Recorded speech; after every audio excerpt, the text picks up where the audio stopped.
Good morning. Today's video is going to be about fearful shelter dogs, and if you adopt or foster a fearful dog, how to make that adoption or foster successful versus having the dog be returned to the shelter for behaviors like growling, nipping, being too afraid to be able to be safe around family. So we'll go ahead and start by watching a video of a dog in our local shelter in Stanislaus County. Go ahead and watch this video.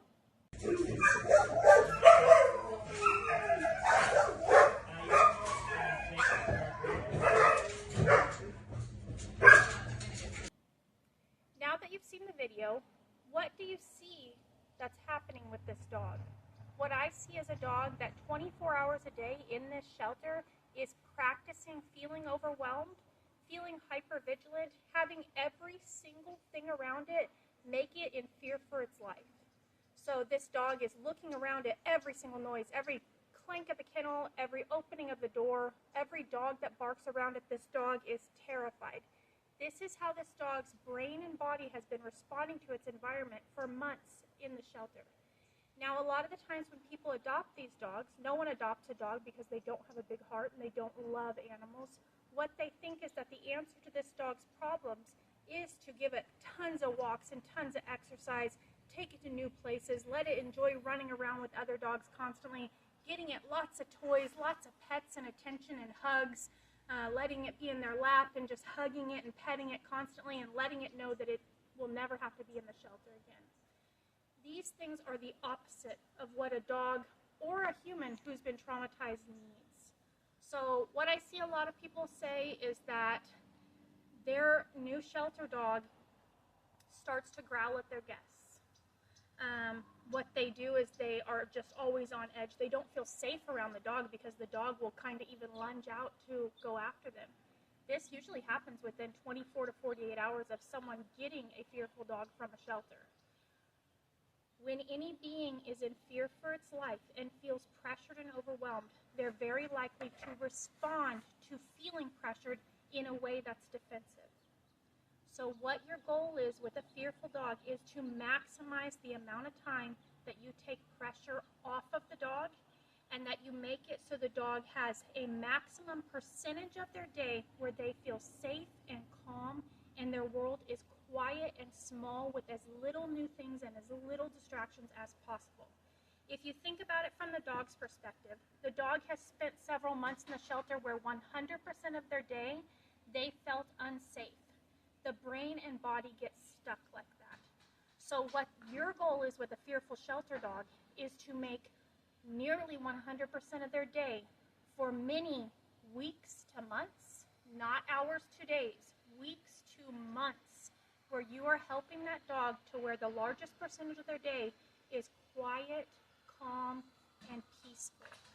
So taking a dog on tons of walks around the block and everything like that, this is increasing the amount of time that your fearful dog is practicing feeling overwhelmed, just like it was at the shelter. Our brains and bodies are not very good at distinguishing between a real threat and a threat that's not such a big deal. All the body knows is I feel the same way that I felt in the shelter, hypervigilant and scared. When you're doing these things with a new dog, you're making it so that dog can't heal because you're increasing the percentage of their day that they're feeling overwhelmed. Another thing that puts pressure on new fearful dogs is having to interact with new people right away.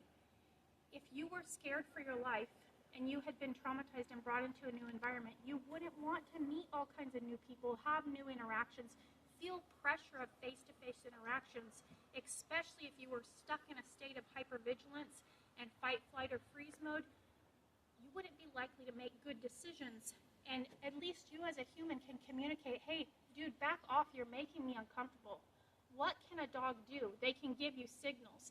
They can actually backpedal and ask for space. They can give you whale eye. They can do a closed mouth, a lick lip, the head down, the ears back, the tail tucked, a tense body. They can show you all their subtle signals in dog language, a paw up, but people don't speak dog language a lot of the times or study up on what it means to what a fearful dog looks like. So what can the dog do next when their subtle signals don't work and someone sees the dog acting afraid and they come in and they put pressure on it, pet, pet, pet, pet, putting pressure on a fearful dog. What the dog can do next is demand space, right? They can start to growl, they can start to lunge, they can start to say, hey, I told you in my language, I feel uncomfortable, I need a break, I need space and quiet time, but you kept forcing interactions, forcing new things upon me, and now I have no choice but to do my best to defend myself. So that's when you'll get a growl or a fearful dog nipping at someone. It's not because that's the dog's personality. It is because the dog is stuck in a state of hypervigilance and fight, flight, freeze mode from the shelter, and going into your home, if you are maximizing the amount of time that they have new people coming to say hi to them, walking on the street feeling afraid of cars and noises, you are making it so that that dog is forced to defend itself, right? They can't tell us like people can. So do not maximize the amount of time you're making your dog's world big and noisy and loud and having new things in it. Maximize the time your dog is having quiet time to feel safe and heal from that shelter environment so that their brain and body can actually heal. Some things that you can do is you can have a sniff fari, we call it, where you will scatter their food or treats all over the grass, where it takes them like a half an hour in your backyard or front yard to sniff and find all those treats. Sniffing for dogs actually reduces cortisol levels, reduces that stress hormone, so that the dog can actually calm down. Imagine how high their cortisol levels have been for months in the shelter. Sniffing for dogs, finding treats, having new things to sniff in your front yard or backyard can really be like mindfulness for a person, kind of like yoga. Another thing to do for a fearful dog is do not sit next to them. I see this constantly with people where they think that if the dog's afraid and they go sit in a corner, what people will do is just go sit next to the dog and pet them, just be right here, pet them in their space. What this is doing is teaching the dog that even when they ask for space, even when they physically give themselves space, that you're not going to respect that, right? So what you need to do most with a fearful dog, Dexter is not a fearful dog, what you need to do most is give them space.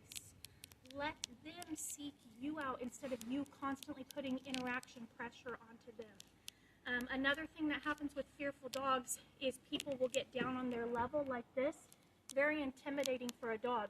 Even going over the top of a dog like this is intimidating to a dog. If you think about it, and you see dogs go in, like maybe a new dog go into an established pack of dogs, the first thing those dogs do is put their head over that dog's shoulders and say, you can fight, flight, avoid, or submit, but you better do it now. I'm putting pressure on you. So if a fearful dog is asking for space and backing away, and then you are going on top of it, you're putting pressure, go ahead, Dex.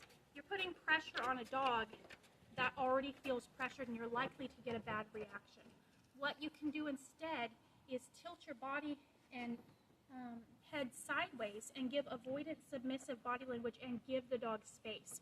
What I do with a fearful dog, especially the dogs that I evaluate in the shelter who are fearful, is I am constantly walking away from them, giving them space, making them feel safe. So what I can do is turn my body sideways, not staring directly at the dog, shoulders, everything sideways. I'll drop a treat. When the dog moves forward to grab the treat, I move out of the dog's way. Same thing again, I'll have the dog follow me around like a table or something circular, where the whole time I am walking away from the dog before it even gets a chance to feel like, hey, she's going to turn around and put pressure on me. Before it gets a chance to feel afraid, I'm out of there. I'm teaching the dog that I'm predictable and that I am going to avoid the situation with the dog. Two dogs that look at each other and don't want any problem with each other, what they will do is they will literally tilt their head, do a lick lip, and actually give space to each other. Hey, I don't want to have a problem with you. What two dogs who are going to have a problem with will do is stand at each other, staring at each other, face on, and they won't move. So this is what you're doing to your fearful dog whenever it wants space and you stand toe-to-toe facing it, shoulders facing the dog, head on, leaning forward, is you're saying, hey, I get that you're asking for space, but I'm not moving. It doesn't make the dog feel safe like people think. What makes a fearful dog feel safe is taking pressure off of the dog and walking away from the dog. Other things that you can do is teach things that teach the dog impulse control and emotional regulation, because these are things that they are severely lacking in the shelter. Everything in the shelter for a fearful dog is overwhelming. They are certainly not practicing regulating their emotions. As you could see with the dog in the video, he had no chance to practice regulating his emotions. Every new thing was a new scary noise that brought him into a state of terror. What your dog needs is life skills to regulate their emotions. You can teach a downstay. There's downstay part 1 and part 2 on this YouTube channel. You can do engage, disengage. You can look that one up. That can help them handle new stimulus. What else you can do is, really try not to stare at the dog so much. Try not to, if the dog's laying here, even if it looks at you, if the dog looks at you and you stare back at it, you might make the dog nervous or like it has something to worry about. I would like with a fearful dog for them to look up at me and catch, each time I catch that, I tilt my head the other way. So that the dog learns, for one, I think nothing's a big deal, which makes the dog feel safe. Because if the dog looks at me and says, "Mom, is this scary?" and I say, "Yes, it's okay, it's okay," I'm changing my behavior in response to a stimulus as well and confirming the dog's fears that something is scary by staring at them. If the dog looks up at me and says, "Mom, is this scary?" and I go like this, the dog might do that 5 times, and if each time I give it this feedback of, "It's not a big deal, nothing to worry about," right? If I give him that feedback, I'm not confirming his fears and he can feel safe with me. A fearful dog does not need hugs and coddling. What they need is strong leadership to make them feel safe. So if you and me were going somewhere together and we didn't know where we were going and both of us were looking at each other like, "I don't know what to do," no one would feel safe, right? But if you looked at me and I said, "I got this, I know exactly what to do, I know exactly where we're going, follow me," you might take a sigh of relief and feel safe with me.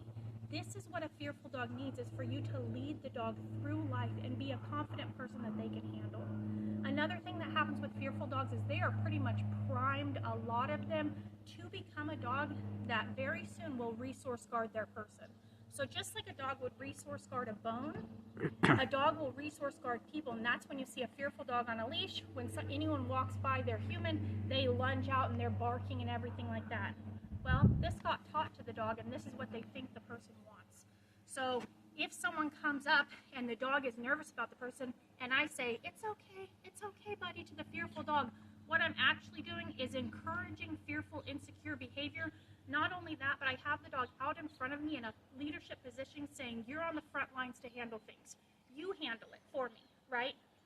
So the dog has no choice but to think that this is what I want out of the dog. That's when you'll see a fearful dog start to resource guard their owner, because they'll think that's what the owner wants, because each time they were in that insecure, fearful state, the owner coddled it.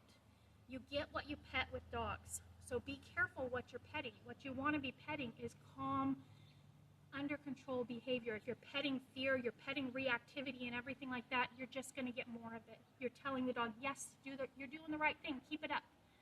A dog is not a person. It's not a child that needs a hug whenever something feels unsafe. What the dog needs is for you to lead it through and say, "Hey, it's no big deal." So with your fearful dog, definitely minimize the time that they are interacting with other people. I wouldn't introduce a fearful dog to new people for weeks. Sometimes you can't help it and people come to your house. What you can do is put the dog in a crate in a different room until they're ready to be able to meet new people, which you'll know whenever the dog starts to be curious and seek people out.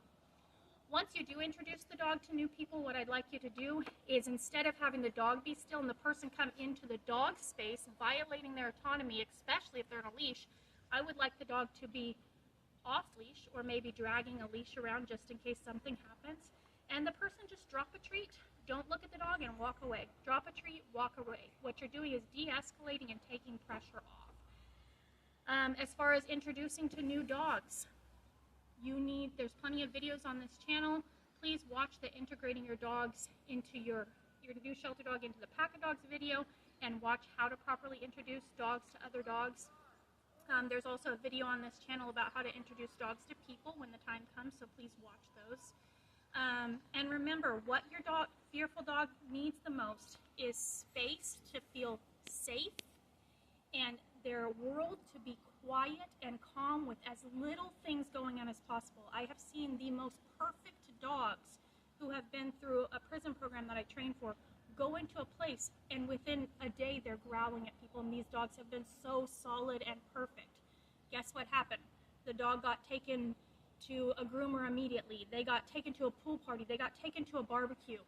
These dogs are going from one terrifying environment into your home where they don't know you and they don't feel safe. If you're doing too much too soon with the dog, they have not too many ways to communicate to you that they're unsafe. So it'll quickly go from subtle signals to lunging, barking, defensiveness, and everything, and then that's when the dog gets returned to the shelter. What else you can do? Feel free to comment on this video. Ask questions about fearful dogs. I'll be happy to answer them and guide you in how to deal with your shelter dog. The number one thing you need to remember is, how can I take pressure off of this dog, whether that's pressure to interact. How can I make my body, instead of straight on, facing the dog, toe to toe, direct eye contact, how can I do that where I'm not doing that and now I'm tilting my body and everything sideways, giving avoidant, submissive body language to make the dog feel safe? How can I not be petting fear and insecurity? Do not do that. And what can I do to make this dog's world quiet? How can I practice emotional regulation, self-soothing, help the dog's cortisol levels to go down, help the dog to be able to heal from their hypervigilance and the state of mind that their brain is stuck in? These are the questions you should be asking about with a fearful dog, not, what kind of bone does the dog need or what kind of toys should I get for them. That's not what they need to heal. What they need to heal is lots of time to feel safe, not be pressured to interact, and feel calm. Helping a fearful dog feel like they are invisible and they don't have pressure on can make them feel super safe. So I'm going to link a video in the description of a session with a fearful dog where it did not want to go near the man at all. This guy's actually in one of my classes. This is the first time during the session this dog followed the guy around and really actually wanted to interact with him, so you'll see the video there. And then I encourage you to reach out with any questions that you have, and thank you for adopting a shelter dog.